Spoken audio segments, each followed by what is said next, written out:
2018년 영국에서 고독부라는 행정부처가 설립이 되면서 고독부 장관직이 생겼어요.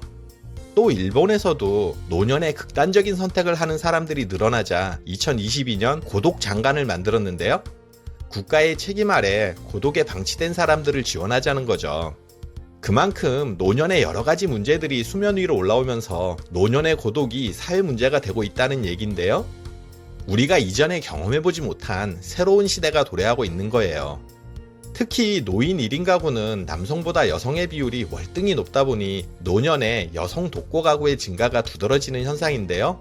오늘은 이런 여성 독거 가구의 문제와 쉬쉬하지만 늘어나고 있는 고독사에 관해서 여러분들과 얘기를 나눠보려고 해요. 끝까지 집중해주세요.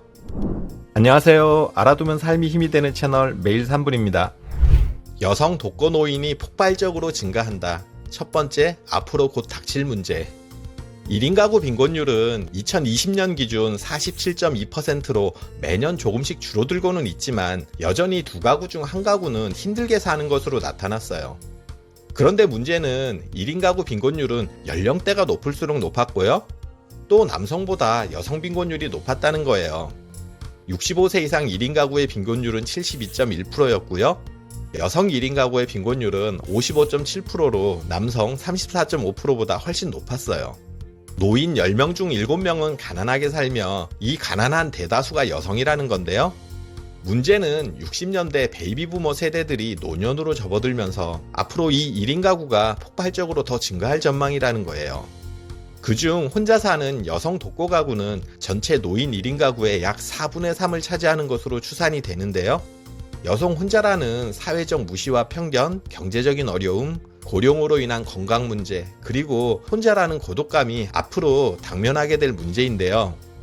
먼 남의 얘기가 아니라 곧 닥칠 우리들의 문제라는 거예요. 여성 독거 노인이 폭발적으로 증가한다. 두 번째, 노후 계획은 여성 중심으로 세워야 한다.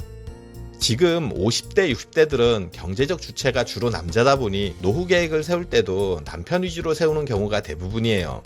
즉, 남편과 함께하는 노후 준비만 하는 거죠. 하지만 여성의 수명이 남성보다 길다 보니 노후에 10년 이상 여성 혼자 사는 경우가 많은데요. 벌써부터 다가구 주택 같은 곳에는 노년에 혼자 사는 여성들이 대부분이라고 하잖아요. 또 지금까지의 노후 계획은 80대까지를 기준으로 세우는 경우가 많았는데요. 앞으로는 90세 이상 또는 100세 이상을 염두에 두고 계획을 세우셔야 해요. 지금 50대, 60대 여성분들은 대부분 90세 이상 사실 확률이 높거든요. 그래서 나중에 혼자 남았을 경우 매월 얼마나 돈이 들어오는지 확인을 하셔야 해요. 당장은 일을 해서 소득이 있더라도 나이가 드실수록 직접 일을 해서 벌어들이는 수입은 줄어들거나 없어질 수 있어요. 또 받는 연금도 차이가 생기는데요. 남편과 사별 후에는 남편의 국민연금은 유정연금의 형태로 40에서 60%를 받을 수 있고요. 소득 하위 70% 수령 가능한 기초연금도 있어요. 또 개인적으로 개인연금, 퇴직연금 등 받을 연금이 더 있는지도 따져보세요. 그래서 나중에 혼자가 될 경우 한 달에 얼마가 들어오는지 대략적인 금액이라도 꼭 알고 있어야 해요. 그래서 한 달 들어오는 수입과 혼자 생활할 때의 생활비를 따져보세요. 들어오는 수입이 여유가 있다면 다행이지만 그렇지 않다면 모자라는 금액은 혼자가 되기 전에 꼭 마련을 하셔야 해요. 어떻게든 되겠지 하고 넘어가다간 노후에 정말 초라해지고 비참해질 수 있어요. 그러니 나중에 혼자가 됐을 때를 감안해서 노후 계획을 세우시고 모자라는 부분은 지금부터라도 독하게 준비를 하셔야 해요. 여성 독거 노인이 폭발적으로 증가한다. 세 번째, 혼자 살아갈 준비를 해야 한다. 여성이 혼자 살아갈 수 있는 능력을 갖추는 건 노후 필수 덕목이에요. 그러나 지금까지 평생을 가족과 남편과 함께 살아왔는데 갑자기 혼자가 된다고 잘 살아질까요? 그래서 혼자 사는 것도 준비가 필요해요. 그러니 가족 남편이 있을 때 혼자를 대비한 준비를 해보세요. 일주일에 하루 정도 혼자 밥 먹고 혼자 마트 가거나 쇼핑하고 홀로 영화를 보거나 여행도 해보세요. 일종의 예행 연습이에요. 그리고 평소에 하고 싶었던 취미나 모임 등이 있다면 능력이 되는 한 그런 활동에 미쳐보는 것도 괜찮아요. 이런 활동에 푹 빠지면 남편이나 가족이 없어도 행복한 노후를 보낼 수 있거든요. 게다가 노년에 시작하는 새로운 사회활동에 기반이 될 수도 있어요. 그러니 갑자기 혼자가 되는 상황을 대비해서 혼자 살아갈 준비를 지금부터 해두세요.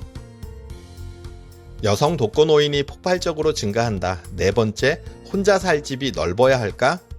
우리는 노후에 부부 둘뿐인데도 여전히 방이 3개, 4개인 넓은 집에서 살아요.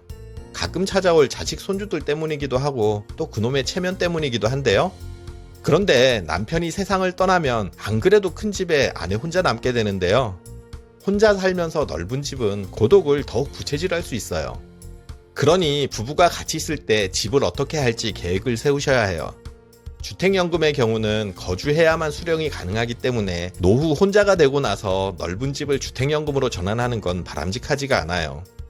그러니 미리 넓은 집은 팔고 적당한 평수로 옮기는 것이 좋아요. 팔고 남은 돈은 안정적인 곳에 넣어서 운영해야 하고요. 옮긴 집을 주택연금에 활용하는 방법이 효율적이에요. 우리나라 어머니들은 유독 아들 사랑이 대단하죠. 그래서 집 한 채는 아들한테 물려줘야 한다는 생각에 집을 팔고 아들네와 합치는 경우가 있는데요. 그 돈은 자식의 사업이나 생활에 보태고 남는 노후를 자식에게 맡기는 거죠. 내 자식은 효자라 노후가 편할 거라고 생각하시는 건데요. 하지만 대부분 최악의 선택이 되는 경우가 많아요. 자식에게 남은 재산 다 물려주고 고시원이나 쪽방에 전전하는 노인들 얘기가 어제 오늘 얘기가 아닌 거 아시잖아요. 남편 없이 혼자 남는 노후에 자신을 지켜줄 게 뭐겠어요. 바로 돈이에요. 집이 내 노후를 지켜줄 돈이란 사실을 명심하세요. 여성 독거노인이 폭발적으로 증가한다. 5번째, 고독사에 대비하라. 얼마 전 송파구에서 질병으로 인한 고독사로 추정되는 60대 여성의 주검이 발견되면서 주의를 안타깝게 했는데요. 이런 고독사가 늘다 보니 사회적 문제가 된 지 오래예요. 정말 안타까운 죽음이 아닐 수 없는데요. 그런데 이런 고독사는 죽는 사람만의 문제가 아니라는 거예요. 고독사는 발견이 늦는 경우가 대부분이에요. 그렇다 보니 발견하는 사람과 남는 유족들이 상당히 큰 심적, 정신적인 외상을 입는다는 게 문제죠. 그래서 노후에 혼자가 된다면 자신을 위해서도 남는 사람들을 위해서도 고독사로 오랜 기간 방치되는 일은 없게 해야 해요. 가장 좋은 방법은 역시 사람들과의 소통인데요. 건강이 허락하는 한 최대한 외부 활동을 통해 사람을 만나야 해요. 친구를 만나고 종교활동도 하고 봉사활동을 하는 등 사람과 소통을 하세요. 또 카톡을 통해 친구나 자녀들과 매일 소통하세요. 상대방의 안부를 묻고 딱히 할 말이 없으면 여기저기 떠도는 좋은 글이나 이미지, 영상이라도 매일 보내며 나의 존재를 알리세요. 이것마저 여의치 않은 분들도 있는데요. 그렇다면 복지사나 자원봉사자 또는 보호기관이나 의료종사자 등 주변 사람들과 자주 소통하셔야 하고요. 이런 활동은 심리적, 육체적 건강관리에도 도움이 되면서 고독사로 방치되는 것을 예방할 수 있거든요. 그러니 이렇게 내가 여기 잘 있음을 꼭 주위에 알려주세요. 지금까지 여성 독고가구 증가의 문제점과 대처 방법에 관해서 여러분들과 얘기를 나눠봤는데요. 이것이 우리 대부분이 맞닥뜨릴 멀지 않은 미래의 문제일 수 있어요. 미국의 여성 교육자 도로시 잉그램은 여성은 나이를 먹을수록 단단해진다. 우리는 힘을 갖고 있으며 경험과 지혜로 가득 차 있다고 했어요. 나이가 드실수록 더 단단해지는 여러분들의 노년을 응원할게요. 그리고 오늘 정보가 도움되셨다면 구독, 좋아요, 알림 설정 해주시고요. 더 유익한 영상으로 다시 찾아뵐게요. 저는 매일 3분 대표 큐레이터 송한결이었습니다. 감사합니다.